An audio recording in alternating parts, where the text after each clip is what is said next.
ನಾನೇ ಬಿಡ್ತೀನಿ ಜಾಗ. ನಾನೇ ಜಾಗ ಬಿಡ್ತಾನೆ ಇಲ್ಲ. ಜಾಗ ಬಿಡ್ತೀನಿ. ನಮ್ದೇನಿಲ್ಲ ಸರ್.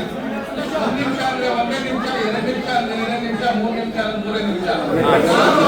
ಹೈಕೋರ್ಟ್ನಲ್ಲಿ 2 ನಿಮಿಷದಿಂದ 10 ಸೆಕೆಂಡ್ ಮುಂದೆ ಕೊನೆಯವರು 6 ನಿಮಿಷ ಮಾತಾಡಿದ್ರು.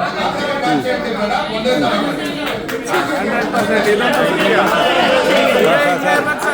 ತರ ಮಾಡಿ 40 ಸೆಕೆಂಡ್ ಆಯ್ತು. ಜಾಗ ಬಿಡಿ ಸರ್ ಒಂಚೂರು ನಮಸ್ಕಾರ. ನಿನ್ನೆ ನಾನು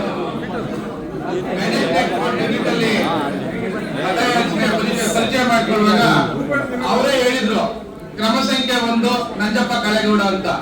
2 ನಿಮಿಷ ಟೈಮ್ ಇದ್ದಿದ್ರಿಂದ ಅದನ್ನ ಬಿಟ್ಟು ಮುಂದಕ್ಕೆ ನಾನು ಹೇಳ್ಕೊಂಡು ಹೋದೆ. ಎಲ್ಲರೂ ಸೂಕ್ಷ್ಮವಾಗಿ ಗಮನಿಸಿ. ಈಗ ನಾನೇ ನಂಬರ್ 1, ನಾನೇ ನಂಜಪ್ಪ ಕಳೆಗೌಡ.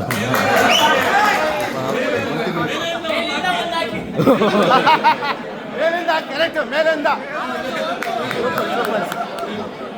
ನನಗೆ ಗೊತ್ತಾದ್ರೆ 3 ನಿಮಿಷ 1 ನಿಮಿಷ. ಸ್ನೇಹಿತರೆ 1 ನಿಮಿಷ ನಾನು ಹೇಳೋದನ್ನ ಕೇಳಿಸ್ಕೊಳ್ಳಿ. ನನಗೊಂದು ಅವಕಾಶ. ನನಗೂ ಮೇಳಗೂ ಅವಿನಾಭಾವ ಸಂಬಂಧ. ನಾನು ನನ್ನ ಜೀವನದಲ್ಲೇ ಮೊದಲು ಕೋರ್ಟ್ಗೆ ಅಂತ ಬಂದಿದ್ದು ಇದೇ ಮೇಯಲ್ ಕೋರ್ಟ್ಗೆ. ಕೋರ್ಟ್ ನಂಬರ್ 22 ಬಾಲಕೃಷ್ಣ ಅಂತ ಜಡ್ಜ್ ಇದ್ರು. ಅದು ಬೇರೆ ಯಾರ್ದು ಕೇಸ್ ಅಲ್ಲ, ನಮ್ದೇ ಕೇಸು. 11447 ಆಫ್ 1994. ಆ ಕೇಸಿಗೆ ಬಂದಾಗಿಂದ ನಾನು ಲಾ ಮಾಡಿಕೊಂಡು ಖ್ಯಾತ ಪದಾಂಕಿತ ಹಿರಿಯ ವಕೀಲರಾದಂತ MT ನಾರಾಯಣ್ ಆಫೀಸಲ್ಲಿ ವರ್ಕ್ ಮಾಡಿಕೊಂಡು ಈಗ ಸ್ವಂತ ಕಚೇರಿ ಮಾಡಿ ಕೆಲಸ ಮಾಡ್ತಾ ಇದ್ದೀನಿ.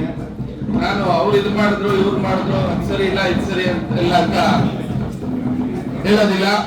ಯಾಕಂದ್ರೆ ಬಸವಣ್ಣವ್ರು ಹೇಳಿದ್ದಾರೆ, ಲೋಕದ ಡೊಂಕ ನೀವೇಕೆ ತಿದ್ದುವಿರಿ, ನಿಮ್ಮ ನಿಮ್ಮ ಮನವ ಸಂತೈಸಿಕೊಳ್ಳಿ, ನಿಮ್ಮ ನಿಮ್ಮ ಧರ್ಮ ಸಂತೈಸಿಕೊಳ್ಳಿ, ನೆರೆಯವರ ದುಃಖಕ್ಕೆ ಅಳುವವರ ನಂಬ ನೆಚ್ಚ ಕೂಡಲ ಸಂಗಮ ದೇವ.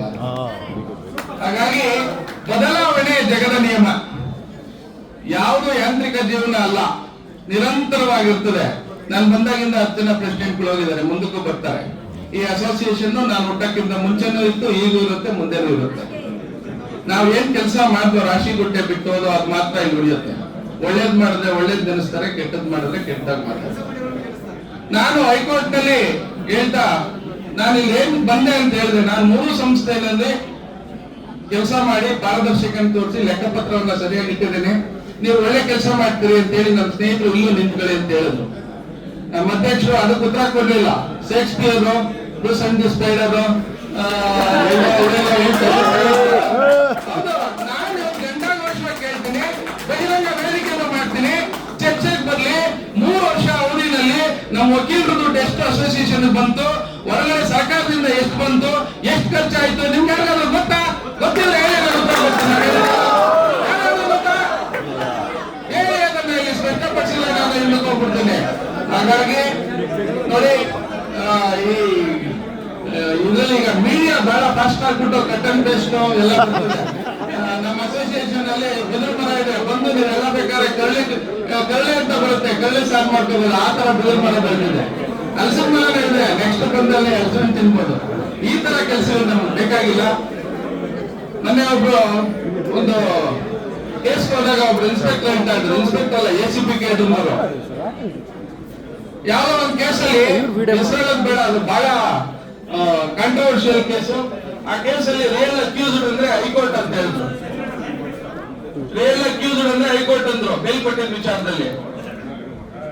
ಅದನ್ನ ನಮ್ಮ ಅಸೋಸಿಯೇಷನ್ ಖಂಡಿಸಿಲ್ಲ, ಖಂಡಿಸ್ಬೇಕಿತ್ತದನ್ನ. ಆತರ ನಾನು ಯಾವುದೇ ರೀತಿ ಆಶ್ವಾಸನೆಯನ್ನ ಇಲ್ಲಿ ಕೊಡೋಲ್ಲ. ಯಾಕಂದ್ರೆ ಏನಂದ್ರೆ ಹೇಳ್ತೀನಿ, ಅಧ್ಯಕ್ಷರು ಹೇಳ್ತಾರೆ.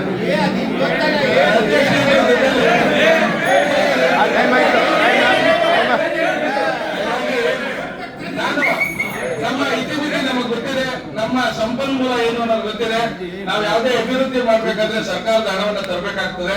ಹಾಗಾಗಿ ವಕೀಲರ ಅನುಕೂಲಕ್ಕಾಗಿ ಸರ್ಕಾರದಿಂದ ಬರ್ತಕ್ಕಂಥ ಯಾವುದೇ ಅನುದಾನ ಇರ್ತಕ್ಕಂಥದ್ದನ್ನ ತಂದು ನನ್ನ ಕೈಲಾದ